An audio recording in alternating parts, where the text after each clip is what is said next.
All right, so now we got the recording going, and we have to review the question that we began from last session for the benefit of the people who are listening through the recording. Excuse me, let me clear my throat.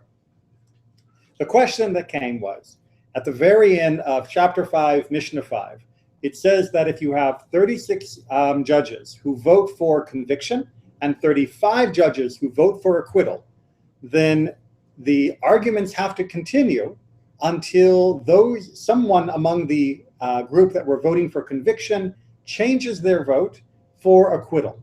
And as we already explained numerous points, people who have already voted for acquittal cannot change for conviction. So the only way to finish this problem is for one of the people who are voting for conviction to change to acquittal. And the question that was brought is, isn't that forcing their hand? Aren't you essentially compelling someone against their better judgment to change their vote and let someone that they believe is guilty to the level of capital punishment not be executed, to pervert justice? And the secondary question was also, and isn't it the minority bossing the majority, saying, hey guys, you all got it wrong, you go change your vote because we know better than you? And that seems to disrupt the idea of the equality of the rabbis that were on the court. Did I summarize the question fairly? Mm-hmm.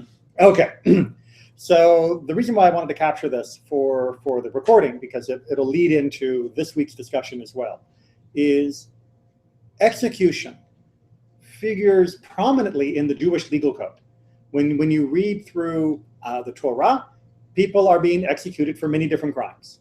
When you read through the Mishnah as a whole, and you read through the Talmud, they discuss the reasons and the methods of execution in multiple places.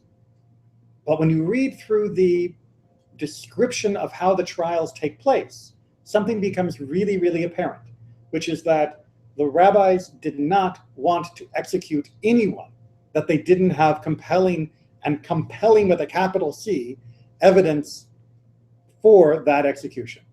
And that is the start of every discussion that we're having about this, and what we're having for the chapter 6, where we talk about the procedure of execution, is that they don't want to execute anyone that they don't have compelling evidence for. It's not a question of innocent or guilt.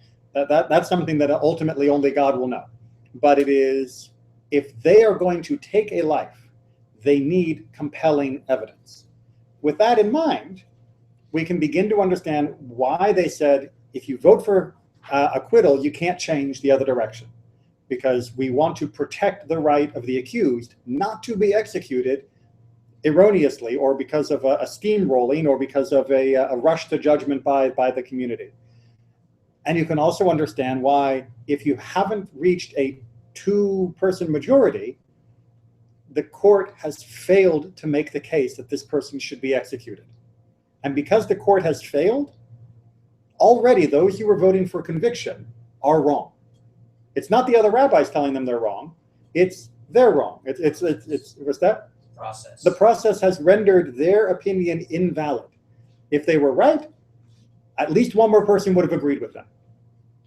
Because they didn't, they don't have a strong enough argument. And if you don't have a strong enough argument to take someone's life, back down.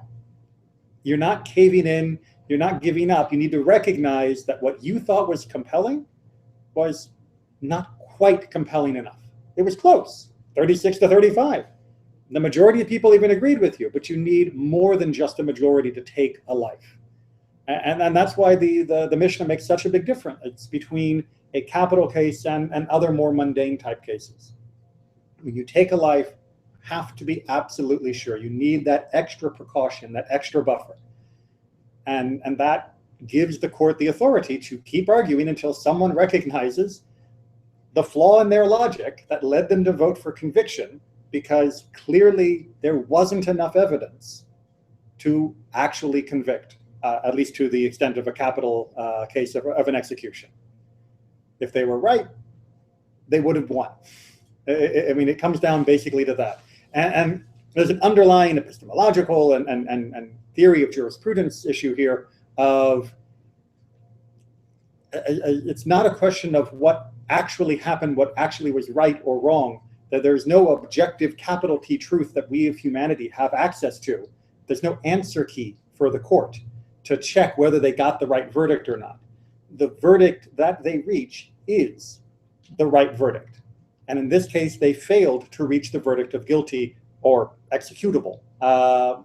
Therefore, he is not worthy of being executed. Now we just have to find a way to work ourselves through the system until we walk away here with a verdict that has a majority.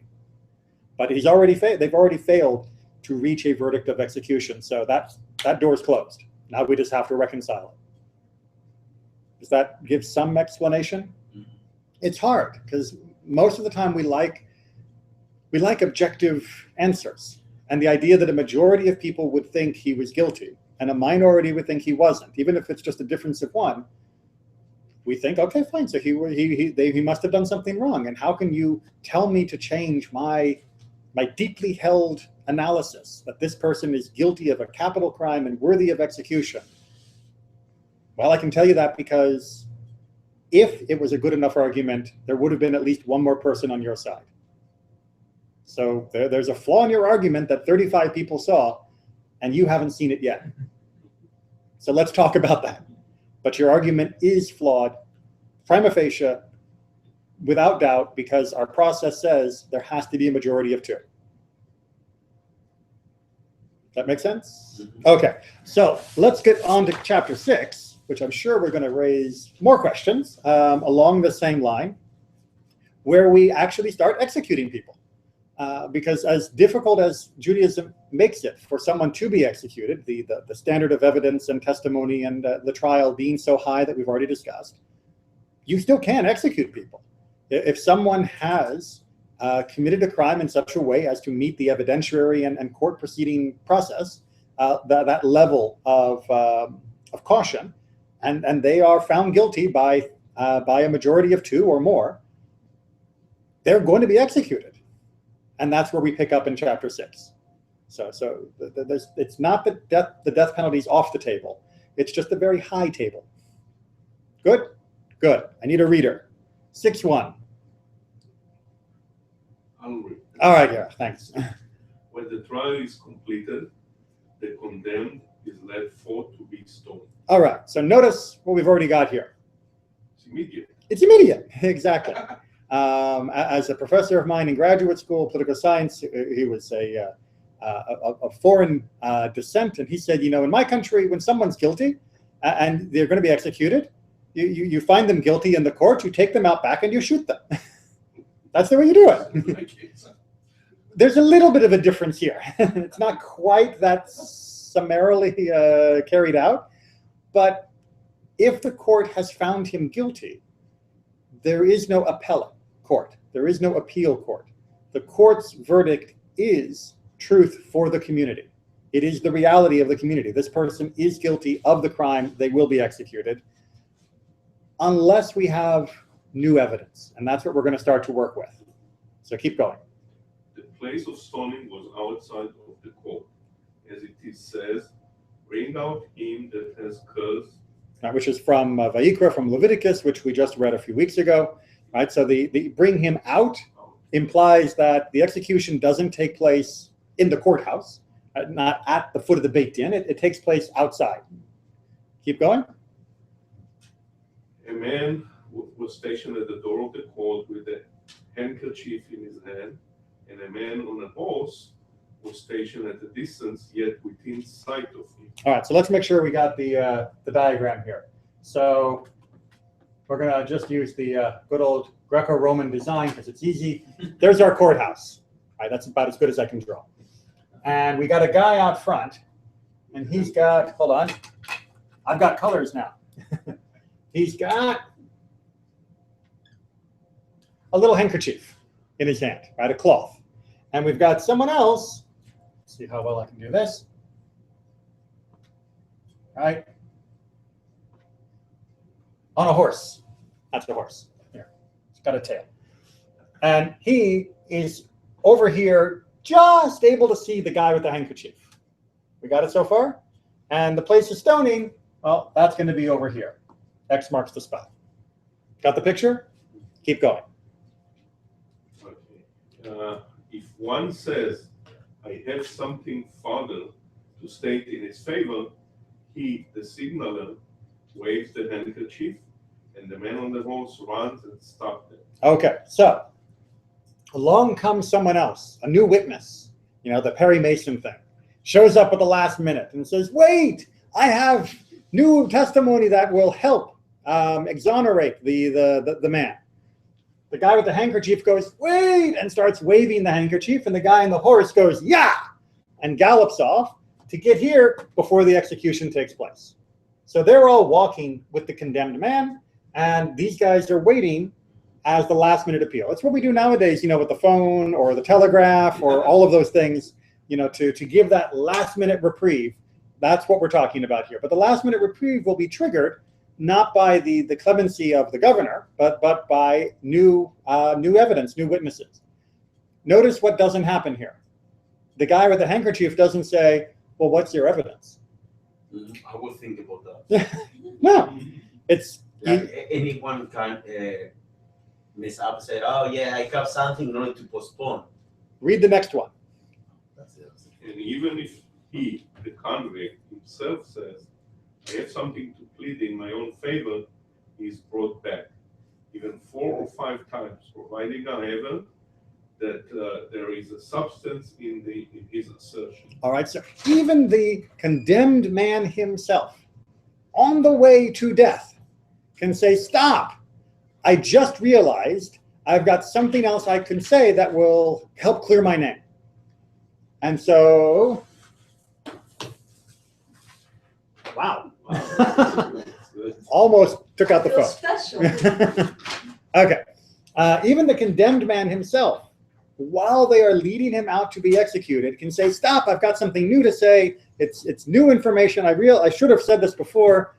And they'll take him back, and they will listen to what he says. And if someone says, you know what, he makes a good point, I want to change my vote for acquittal, he can be released.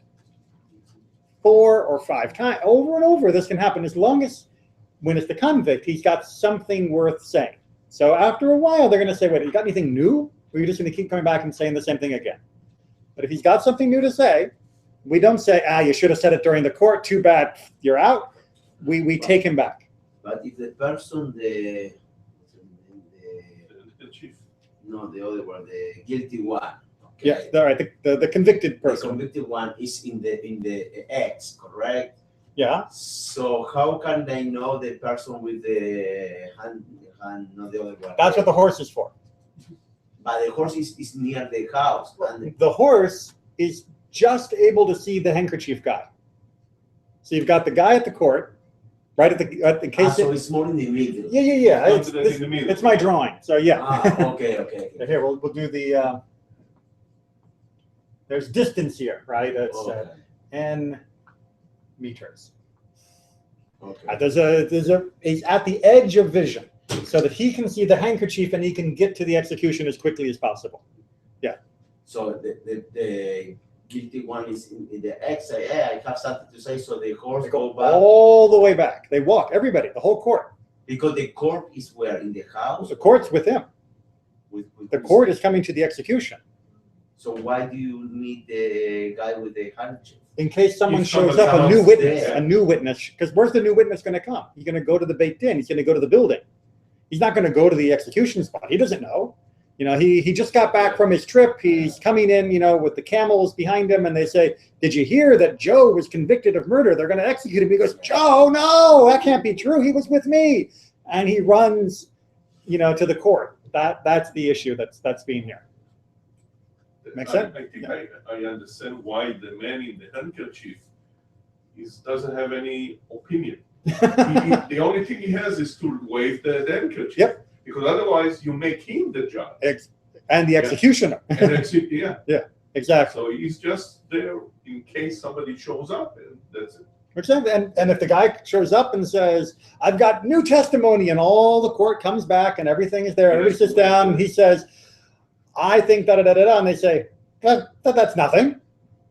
All right, everybody, let's go back out to the execution. And we're gonna go back to the execution. So they listen to any new evidence over and over again, as often as needed, as long as there is new evidence, up until the time the guy's dead.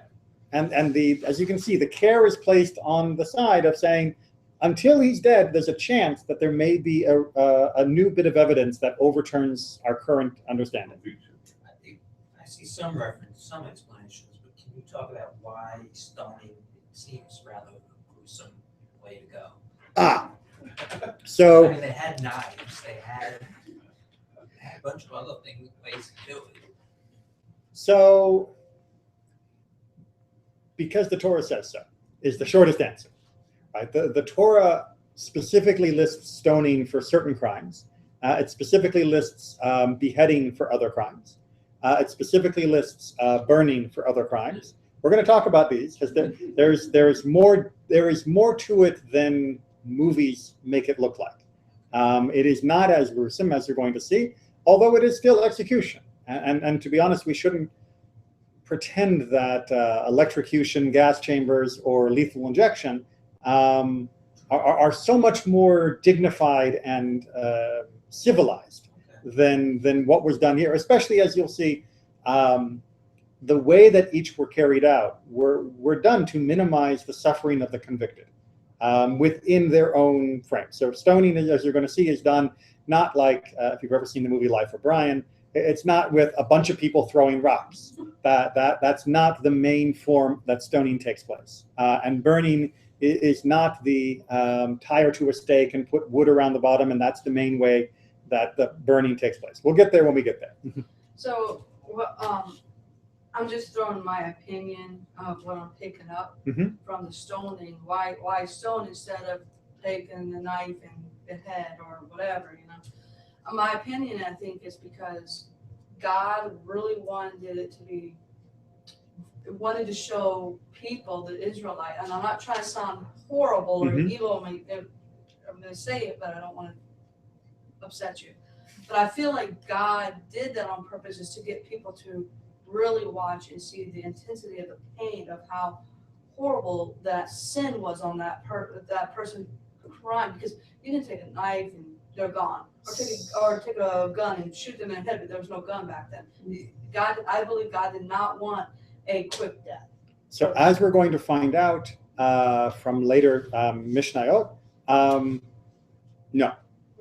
That the suffering of the convict was the last thing that was wanted by the community. That a quick and pain-free death was the goal. And the constraint was that the death had to be according to one of the 4 methods of execution that Torah prescribed. So Torah says you have to kill these people when they've been properly convicted, according to these ways, depending upon the crime. So that's why we're not allowed to use a knife. That's why we're not allowed to use a gun. That's why we're not allowed to use a guillotine or anything like that. But that reminds us that the only reason we are taking a life is precisely because it was commanded that it happened under these very strict circumstances. We're not taking a life because we think it would be better for the community if this person were dead. We're not taking a life just as a deterrent to other criminals. We are taking a life because it is the specifically commanded response to the specific breach that this specific person committed that was verified in these specific ways. Right? Their death is not a utilitarian act, and they are not dehumanized to become a useful tool for societal control. As we're going to see, lehefech, the opposite. They are kept with their human dignity all the way up to the end, and it is of primary importance all the way up to the end. They are treated with utmost care while still killing them. And we're going to deal with that paradox when we get a little further in. But let's get the guy up to the edge. I know the stoning was the last of the last to punish that person, because God said it had to be more than one person to confirm that person did that. Well, any crime is only convicted by 2 witnesses or more. So you never get convicted for a crime by one person, because that just has all sorts of problems. The Torah is very clear on that. But let's finish up here off this Mishnah. Or yes. If then they find him innocent, Beit is charging. Right? If they got new evidence, he's innocent. Okay, off you go. But if not, he goes forth to be stoned. And the herald precedes him, crying, so and the son of so and so is going forth to be stoned because he committed such and such an offense. And so are his witnesses. Whoever knows anything in his favor, let him come and state.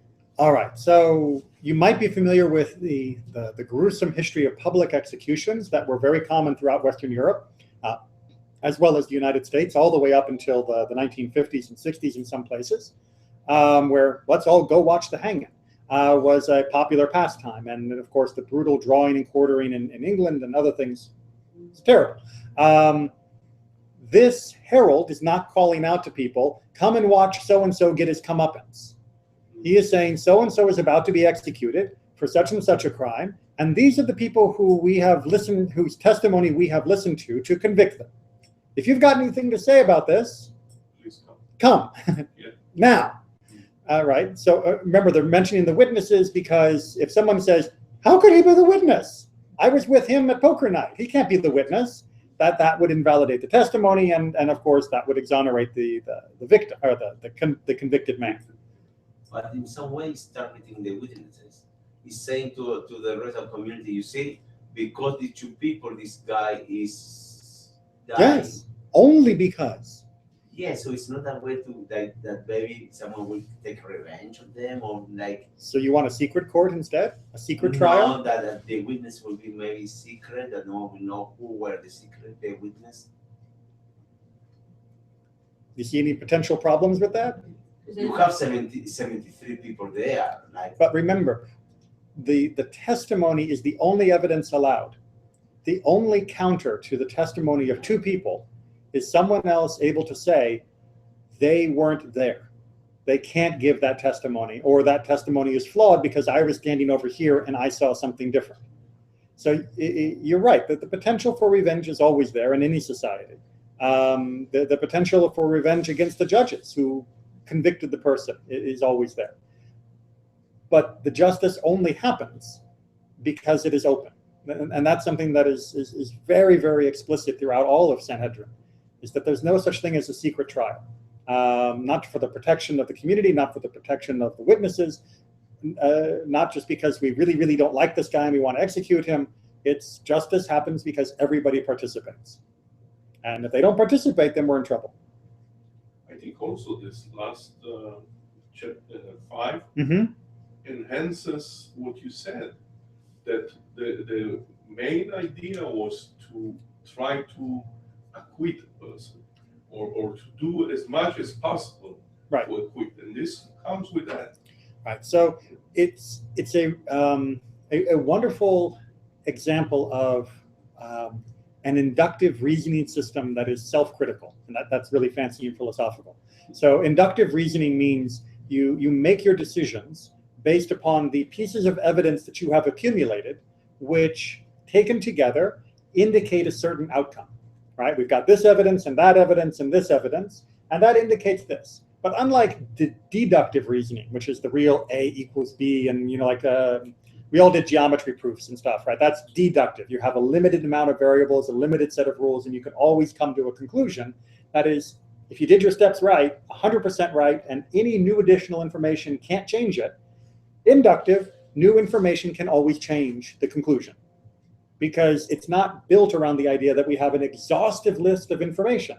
It's built around we have this list of information, and from this list, this we believe is the most correct analysis and conclusion to draw. Give me more information, and I can rethink that. And that's what's being said here. And that is true of all honest judicial systems, that they never have 100% of the information. It's just not ever physically possible. Therefore, it should always be open to review. If new information can be provided, that will have a meaningful bearing on the judgment. Okay, this poor guy's waiting long enough. Let's move him one step closer. All right, Sanhedrin 6:2. Erach, fire away. When when he is about 10 cubits away from A cubit, by the way, is approximately 1.5 feet. So say 15 feet. So when he is about 10 cubits away from the place of stoning, they say to him, confess, for such is the practice of all who are executed, that they first confess. For he would confess as a portion of as a portion in the world to come. All right. So to go back to your earlier question about, we want to see the pain and suffering of the person who has committed the sin. The rabbis are saying, no, we want him to be free from his sin, from his transgression, whatever he did that warranted the death penalty. And so when we say confess here, we're not talking about confess your guilt in the sense that you validate the verdict. It means acknowledge the wrongness of your deed in order that you repudiate the action you took, so that now you can be free from further punishment in the afterlife for the action that you took. That's why when the Acher was dying, they came and said, okay, just say, are you think that you did wrong in the past, so you can have do tshuva, right? It's tshuva the last second. Exactly. So that comes from the same idea. Exactly, and it's one of the cardinal ideas in Judaism is that it's what Yom Kippur is built all around. That when you confess, and again, confess means you acknowledge the wrongness of your act, and you acknowledge that it shouldn't have been done, and that you acknowledge that you would not want to do it again, given the opportunity. This guy won't be. Then you have the guilt expunged from the record. In this particular case, you do require the punishment to go along with that. But as they say, confession is good for the soul. The soul will be free from any further stigma associated with this deed, should the person acknowledge that what they did was wrong. Right, so this is one of those final answers of why Judaism doesn't need any other source of salvation for our sins. We are allowed to cleanse up to and including a capital crime simply by our own confession, and obviously well lower than capital crimes, at least in my own personal experience. When someone is severely ill, when they are in a dangerous medical condition, we have a confession that we also say. It's not last rites in the Catholic sense, but it is a statement, a confession of vidui, where we say, may my death be the final atonement for any sins that I have committed, and allow me to then move on to the next world with a clean slate. Allow this to be the final act that zeroes out the balance book on any negative things I've done. I still get to keep all the positive stuff I've done, but on the negative things, let this death wipe it clean. Zero the account, close the book, and the next world I can go with a clean slate. So again, the rabbis are very, very concerned about him and his next world. He's messed up this world, and he's leaving it in approximately 15 feet, but they would very much like him to still have a portion in the world to come. Let that sink in. They want him to have a share of the world to come. They want him to have a share of the afterlife, even though he has done something heinous in this life. Okay? It's not to be a little cynical to think that maybe they try to clean their conscience that they're killing someone correctly. We can be as cynical as we like. However, when you go through the arguments here, and then even more, and when the Talmud goes into more detail, you can see that although the rabbis are very concerned with the deeds and the damage that the wicked do to the world, they are also consistently concerned about the damage the wicked do to themselves. And they're not going to let them off the hook here. And I'm sure that they're not going to lose sleep at night when they've convicted him by a majority of 2, at least, as being someone deserving of capital punishment. They're going to feel right in their verdict, whether he says he confesses or not. This really is for his benefit in their theology, in their mind. But we can always be cynical if we want. It's always possible. And sometimes there is no way except by the balance of evidence seems to show, as we're going to see, that they do care about the person, not just their own to use a pun in anticipation of another Mishnah, they're not just trying to cover their own rear. That'll become funny in a little bit. I promise. Onward, yeah. So we find in the case of Achan that Joshua said to him, "My son, pay honor to the Lord, the God of Israel, and make confession to him. Tell me what you have done. Do not hold anything back from me." And Achan answered Joshua and said, "It is true, I have sinned against the Lord, the God of Israel, and this is what I have done." Joshua 7:19-20. So Achan, for those of you who aren't familiar with the story, when we were conquering the land after coming out of the wilderness, for certain places there were proscriptions. Things were under ban, that you should not take any of the loot from certain places. And Achan violated that, and he looted. And when it was discovered that someone had looted, and when it was discovered that it was him, he wasn't going to get off the hook by confessing. But Joshua wanted for his benefit to confess so that his death would make expiation rather than simply be removing somebody who had committed this crime. So we have biblical support for this idea that confession isn't to let the person off. Confession is to make sure that they have accepted the consequences of what they did and regret the action that they took. Teshuvah, exactly, which is it's one of the main principles in Jewish thinking about how we act in the world and how we repair the acts that we make. Onward. And how do we know that his confessions make atonement for him? As it says, and Joshua said, "What calamity have you brought upon us? The Lord will bring calamity upon you this day." Joshua 7:35. Meaning, this day you are a calamity, but you are not to be calamity in the next world. Hi. So the very precise. Yeah. Well, we get that hermetical seal because of the air conditioner. That's scary. I'm not going to risk sliding it down the table again too far. It's a slippery table. A lot of inertia. So the very close reading here, another good example of rabbinic midrash of how to read text carefully. When Joshua says, "The Lord will bring a calamity upon you this day," the words "this day," says the Mishnah, are a limiting qualifier. We're on 6:2, chapter 6, Mishnah 2. It means on this day you will be punished, but in the world to come, you are not a calamity.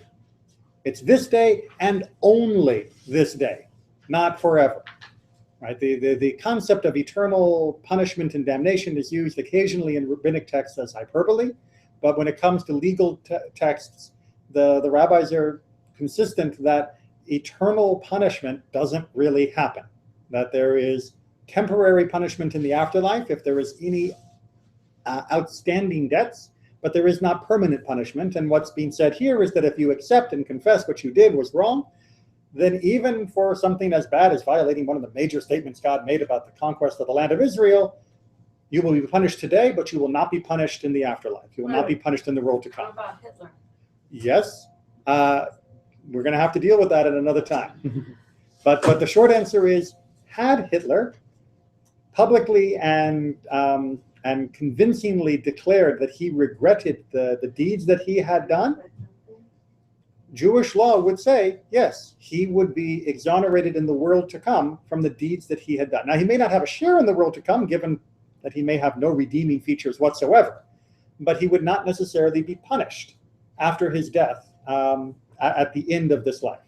And I know that is something that is very rough for many of us to accept or deal with, because we intuitively believe that there needs to be a proportional punishment to match the crimes that someone makes. And if someone does an infinite crime, there needs to be infinite punishment. That's not the way that God asks us to look at the world. We definitely believe there should be proportional punishment, but no crime is infinite, and therefore no punishment is infinite. Right? We're limited human beings. No person can commit an infinite crime. It just is physically impossible. Therefore, no punishment can be infinite. You're all looking at me like, but I want to really punish this person. I know we want to, and justice is often about helping us rise above what we want to what God has actually asked us to do. Sometimes we want to let some people off that should be punished. Sometimes we want to punish people that because of the law, they need to be let off. And justice is making sure that we follow the road as it should be followed, not as our passions sometimes dictate. The term infinite crime. Mm-hmm. There is no infinite crime. There can't be. I can't kill an infinite number of people. I couldn't violate an infinite number of commandments. I can't steal an infinite amount of money because I am. So in other words, there's a limit to the crime. There's always a limit to every crime, and therefore there's always a limit to any punishment for that crime. Because the punishment is always proportional. The phrase "an eye for an eye, a tooth for a tooth" that's used multiple times in the Torah, the rabbis are very clear, and even internally to the text of the Torah, it's very clear, just means proportional punishment. You can't be executed because you poked out someone's eye. You may want to execute the person. You poke out my eye, I'm going to be pretty mad, and I'm going to want you dead, at least for a moment. But I'm not allowed to execute you, nor is the court allowed to execute you. Even if you're some nobody peasant and I'm the king, no, that's not allowed. Because that's not justice, that is vengeance. And emotionally, we restrain ourselves very often to allow justice to take place rather than vengeance. But sometimes we hit figures like Hitler and other mega criminals, and it's harder to restrain the emotional response. And part of us would very much like them to suffer infinitely for their crimes. Okay, let's see, because we want to, again, move on as we preserve more of the dignity of the deceased, or soon to be deceased, I should say. Yerach? B. Mm-hmm. And if he does not know how to confess, they say to him, "Say, may my death be an expiation for all of my sins." Rabbi Yehuda says, if he knows that he is a victim of false evidence, he can say, "May my death be an expiation for all my sins but this." Go ahead and give the response. The sages, yeah. Okay. They, the sages, say to him, "If so, everyone will speak likewise in order to clear it." All right, so a very human ending. To come back to the cynic that's among us, which is, all right, but what if he really feels that he's been railroaded into this? And he says, I was wrong to have murdered that person. But he knows he didn't murder that person. Then shouldn't he not say, I was wrong to murder that person? Shouldn't he say, I was wrong to do every other thing I might have done in my life, except this, because I didn't do that? Wouldn't that be a more accurate confession? Because if you notice in part B of the first part of the Mishnah, the quote that they use is, "Say, my death will be an expiation for all my sins." What Rabbi Yehuda is saying is, the guy should say, "May my death be expiation for all my sins, except this one, because I didn't do it." And what's the sage's response? Where are the evidence? Yeah, we can't do that, because if you let him say that, then everybody's going to say that, and now you've defeated the purpose of encouraging people to make a blanket confession. And everyone is going to want to say it so that everybody thinks they were innocent before they were executed. Because who wouldn't say that, right? I don't want my family to think I was guilty. I don't want my friends to think I was guilty. You have to help the person overcome that resistance by not giving them the option to opt out. Make the blanket statement. May my death be expiation for all my sins, and leave it at that. And in your heart, you can do what you want, but publicly, make it complete. That's the better way to make sure that you don't end up with too much drama at the last 15 feet of the execution. Make sense? All right, 6-3, moving along. Now we get to the covering of the rear that I mentioned. When he is about 4 cubits distant That's about 6 feet. from the place of stoning, he is stripped of his clothing. A man is covered in front, and a woman both in front and behind, according to Rabbi Yehuda. But the sages say a man is to be stoned naked, and a woman is not to be stoned naked. Okay. What in the world are we talking about? Why am I stripping someone before they get stoned? Well, you have to, because with a woman, you have to protect her. Her modesty? Yes. All right.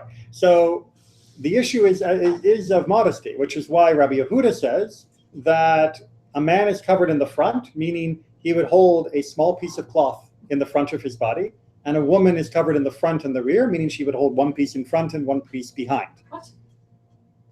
As the Talmud explains, it's because a man's most private parts are visible only from the front, whereas a woman's most private parts can be visible from the front and the rear, depending on personal anatomy notwithstanding.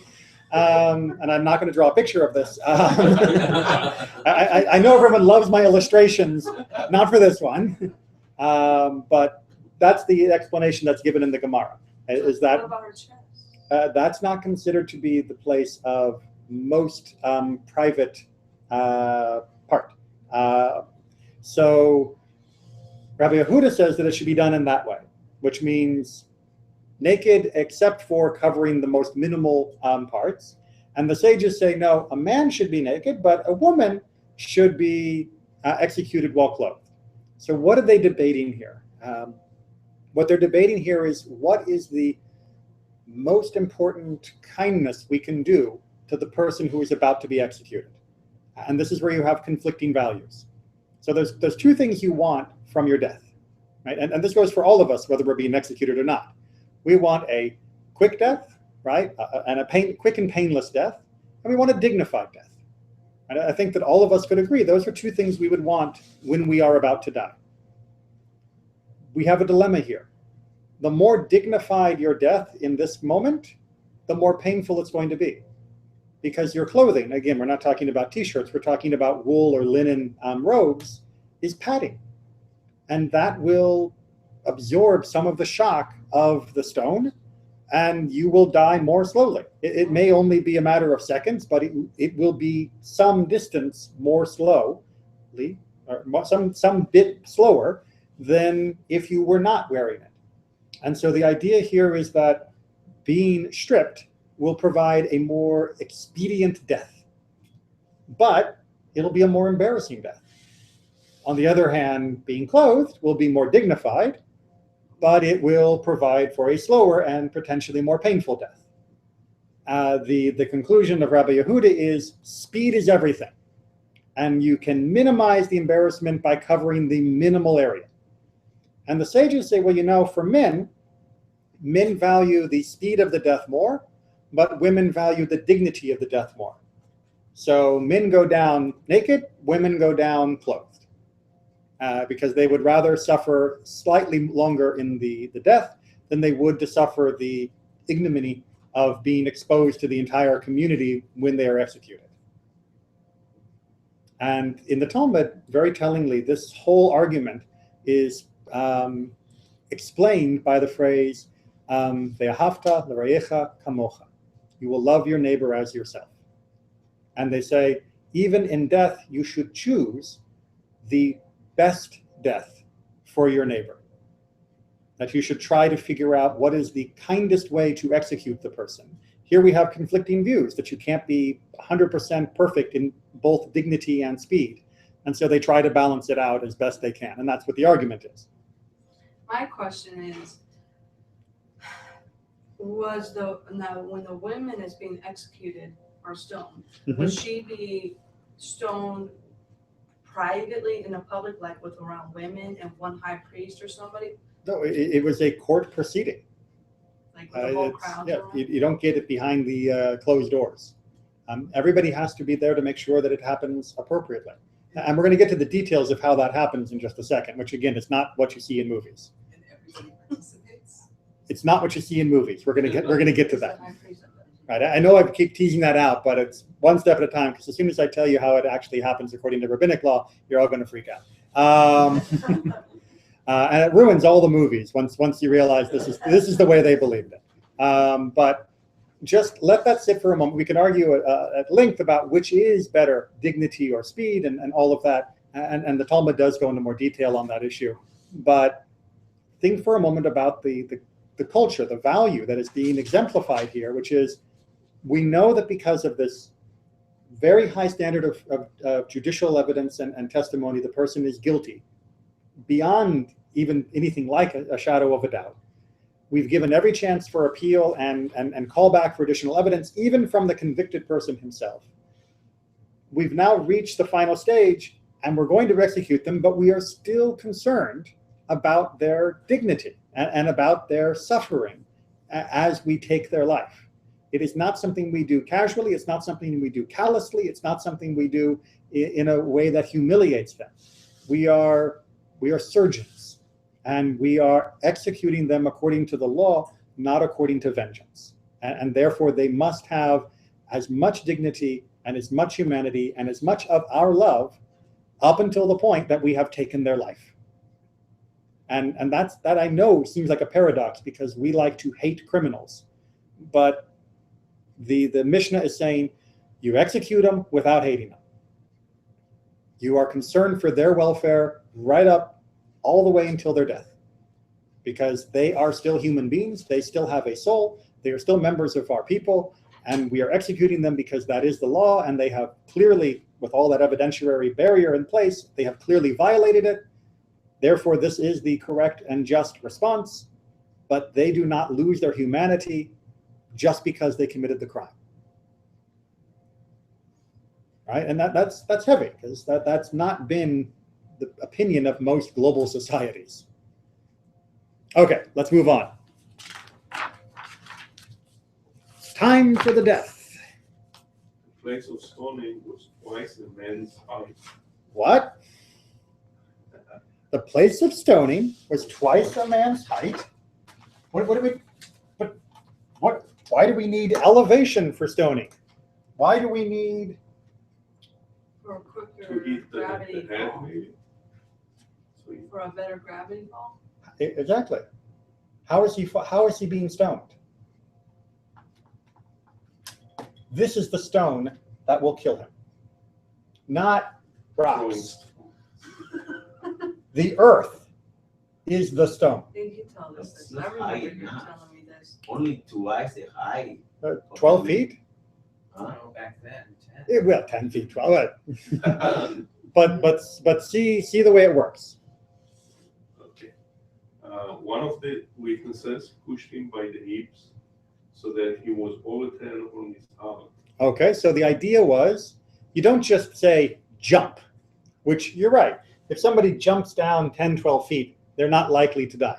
It's number On the other hand, you push them from the hips, and they're going to fall like this, and it will crush their chest when they hit. That's the idea.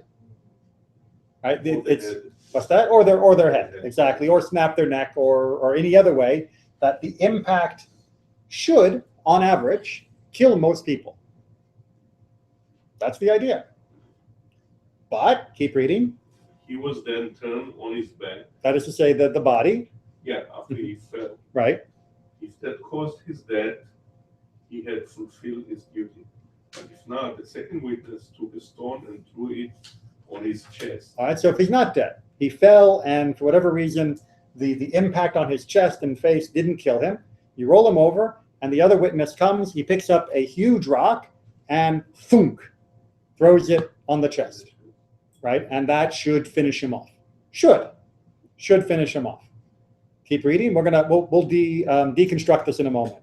If he died thereby, he had done his duty. But if not, he, the criminal, was stoned by all Israel. For it says, the hand of the witnesses shall be first upon him to put him to death, and afterwards the hand of all the people. From Deuteronomy. Okay. Yeah, So if the fall didn't kill him and the big rock on the chest didn't kill him, then yes, everyone throws a rock, and that will finish the person off. Okay. Why this orchestra? Well, the first reason is because killing him in the first place, you want it to be as likely to succeed as possible. And pushing him off until he hits the ground is a pretty good way of trying to get a high probability of execution on first go. And a big rock is a pretty good way to try and guarantee execution on the second go. And why should those first two be so personal, so private? Who's doing them? Who's pushing them? The witnesses. So they can feel what the consequence for the acts. If they, So- they lied. So if they are lying, they become murderers. Yeah. Right? If they are lying, they become murderers in this place because they are murderers. Mhm. Because they had a person convicted on their false testimony. That makes them murderers. They are now, in every way, shape, and form, murderers when they execute him. The consequence for the acts. Absolutely. On the other hand, if he didn't die from the first two, you don't want any one person from the nation of Israel to feel that their rock was what finished him off. And so you have everybody throw the other rocks because they're only following the court as best they can. They should not feel like they were murderers. No one will know which rock from the group was the deadly rock. So you protect the whole community from the possibility of false witnesses. You make false witnesses feel that they are indeed the murderers of this person, that they can't just hide behind the court's robes and let it do the dirty work for them. And simultaneously, you also increase the opportunity that the person will be executed as quickly as possible rather than having them succumb to death by 100 rocks, which is very brutal and very slow from what I've read anthropologically. Yeah, but that's after all this. Well, that's my point. You don't start with the community and everybody throwing rocks. You start with the maximum bang for the buck, if you will, of trying to get the person dead quickly and, again, as painlessly as is possible, given the ancient world's system. So, but what happens if you have more than two witnesses? Like if you have 3 or 4, only 2 will do some action. The other 1 or 2 Would be with the community, right? And that's community. So who will take more active participation? No. so we talked about it before that you do have a ranking of witnesses that are considered to be the most important witnesses. Okay. So the most important witnesses are the first 2 that go. Okay.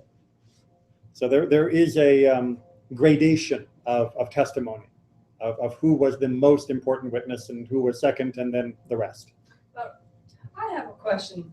It looks more cruel to push somebody off the edge, Mhm. especially when it's like heights. You know, people are afraid of heights. As opposed to, it's more cruel than, I Fill in don't the know. blank.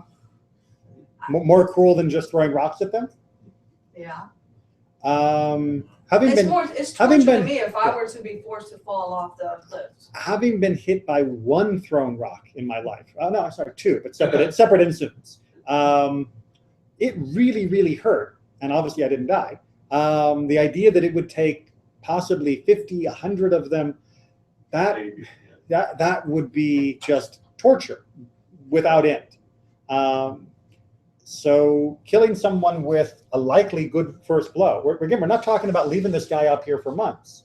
No, but We- I'm 15 feet away, confess.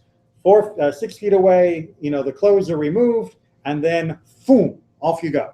You don't get a chance to look at the view. I guess we could I'm argue afraid about of what heights. is I and don't what like isn't. heights, so Well, If they want to be so effective, why only 2? Why only twice the height and not 3 times or 4 times? If they want to be effective the first time and also make this as clean as less painful for the person. right. So I think the idea was that it was a minimum height that Yes, would be done. If you had something higher, you could use that too. Okay. But until the modern world, or I guess later in the ancient world, at least if you were making something, because not every place has a cliff nearby, right? So sometimes they would have to build a platform to put this person on.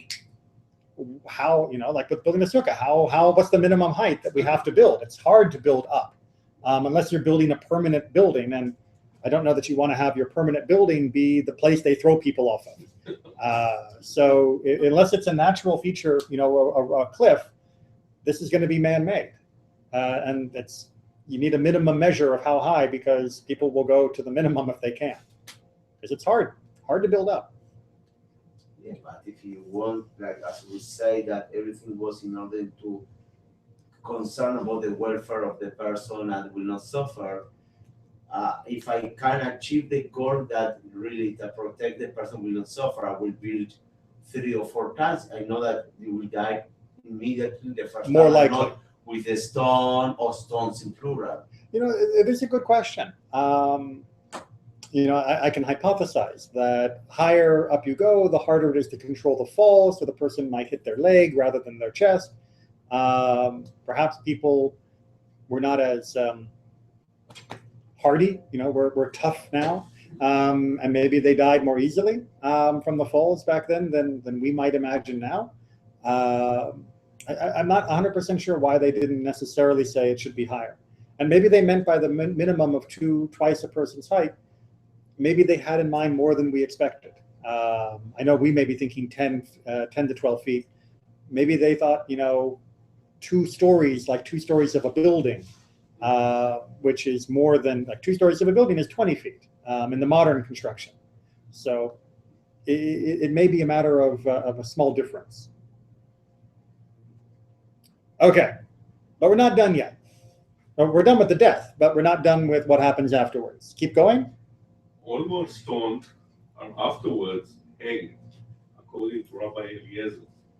But the sages say only the blasphemer and the idolater are hanged. Right, so there is a bit of a disagreement about what happens after the person dies. Rabbi Eliezer says everybody who dies with stoning is then hanged also. The body is hanged up, hung up, hanged up. We say hanged for humans, hung for items, but after they're dead, do we? Anyway, they are in some way, shape, or form hanged, but the sages say no, only the blasphemer and idolater. Keep going, though. A man is hanged with his face towards the spectators, but a woman with her face towards the gallows. Again, for modesty or her dignity's sake. According to Rabbi Eliezer. But the sages say a man is hanged, but not a woman. Rabbi Eliezer said to them, but did not Shimon ben Sheta hang women at Ashkelon? Mm-hmm. They said on that occasion he hanged 80 women, even though 2 must not be tried on the same day. All right, so we have a story of Shimon ben Sheta hanging women at Ashkelon, and so Rabbi Eliezer brings that as proof. Look, it's okay to hang women, no problem. And the sages say, okay to hang women. He did 80 people in one day. You're not allowed to have 2 trials in one day if it's a capital crime. So clearly he was already breaking the rules. We can't follow his precedent. So just because he did it doesn't mean it was right. And let's see if we can finish off part 3 for tonight. How is he hanged? The post is sunk into the ground with a cross piece branching off at the top, and he brings his hands together, one over the other, and hangs him thereby. Okay, go ahead and give. It's not like the cross. No, it's like the arms being over the top of the post. Rabbi Yosef said the post is leaned against the wall, and he hangs him up the way butchers do. All right, so it doesn't have to be on a post. It just has to be hung, even if against the wall. So hung not with. No, it's not the neck. It's not the neck. Not the neck. No. They're not hanging him to kill him. He's already dead. They're hanging them because the Torah does talk about hanging people when they've done something wrong. And that's what the debate is about. Does it mean everything are wrong or only the 2 special cases? But the person's being hung up with their hands like this and whatever they're hanging on between their hands. Right? Yes? Do I have to stand like this longer? Okay. Okay, a little bit more? He is immediately let down. Okay, that's it. You put him up, you hang him, and then he comes down. So the whole thing is just because the Torah says? Yes, exactly. But the Torah also says to take him down. Keep reading. If he is left hanging overnight, a negative command is thereby transgressed. For it says, you shall not let his corpse remain all night upon the tree, but you must bury him the same day, because the hanged body is accursed against God. Okay? Deuteronomy 21. So we know from the Torah itself that you don't leave someone hanging overnight. By the way, it's from this verse that we also learn that a Jewish funeral should be done as quickly as possible, because if you do not consider it dignified for the body of a criminal to be left hanging overnight, all the more so for a loved one, presumably who wasn't a criminal, you shouldn't leave them longer than necessary before the burial. Now, it usually is more than one night in this country, but we do try to do it as speedily as possible. Keep going. As if to say, why was he hanged? Because he cursed the name of God, and so the name of heaven, God, is profaned. All right, so that's just a little homily at the end to try and understand the idea about what this curse is of the hanged body. But again, it's said to hang the body. We hang the body, and then we take the body down. We fulfill the commandment, but we don't leave the body up in a way that is undignified, and we certainly don't leave it up so long that we would be violating what the Torah says in and of itself, that a body hanging is an affront to God, is a curse. What is the minimum maximum time? Well, in other places that talk about this, it's like one person puts him up and one person takes him down. Like immediately, yeah. I thought in the Deuteronomy, when they specified this, they said the body stays until the evening, and then at the evening they remove him. It does seem to imply that, and what the rabbis say then is that the body, the person should be hanged near nightfall. Yeah. You hang them right next to night. That way there is no time to leave them up. Right? It's like, okay, it's going to be night in 5, 4, quick, hang him. 3, 2, take him down. Perfect. Now we're okay. We did what we needed, and we also didn't violate. Good? Complicated? A little gory, a little rough, I know, yes. Okay, but we are on time for tonight, so pleasant dreams. All right, so Rabbi, I have a question. Just a second, let me take care of